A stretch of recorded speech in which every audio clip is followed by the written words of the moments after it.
Programang ito ay rated SPG, striktong patnubay at gabay ng magulang ang kailangan. Itinawag na nga ni Ramon kay General Ribas ang tungkol sa ginawa ng mga Red Phoenix.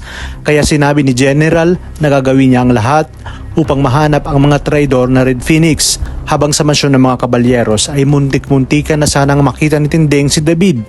Ngunit tumating naman si Pasing at pinabalik sila ni Noy sa kusina. Hindi nga mapakali si Tinding dahil tila pamilyar umano ang manliligaw sa kanya ni Catherine. Nang ihinatid na nga ni Catherine si David ay muli na namang nagyabang ang tukmol na si David dahil sinabi nito na wala umanong ibang nararapat kay Catherine kung hindi siya dahil nasa kanya na ang lahat, gwapo at mayaman. Ngunit mababanaag sa mukha ni Catherine na hindi siya komportable tuwing kasama si David.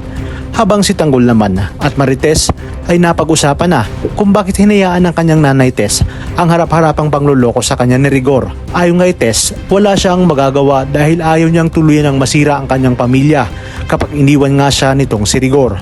Kung kaya't labis-labis na nasasaktan si Tanggol para sa kanyang nanay Tess. Ibinalita naman ni Sonia kay Roy at Langkong na madami na silang nakuhang droga sa mga Montenegro.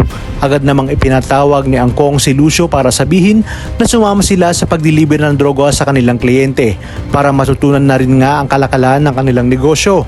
Kampante-kampante naman si David na sasagutin siya ni Catherine lalo pat botong-boto umano si Senyora Bettina sa kanya.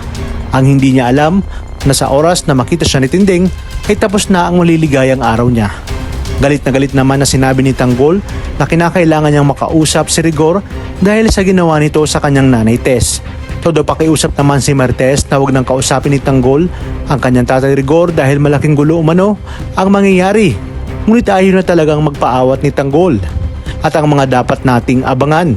Kakagat na nga sa pain ang mga Red Phoenix kasama ang grupo ni Lucio dahil naitimbre na pala ni Ramon kay Mr. Tolentino na ninakawan siya ng mga Red Phoenix. Kaya naman makukorner sila ng mga tauhan ni Ramon at maghaharap muli sina Ramon at Edwin.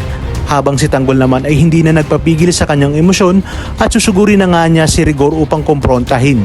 Ngunit tuso ang kanilang madrasta at gagawin nila ang lahat para tuluyang masira ang pamilya ni Rigor.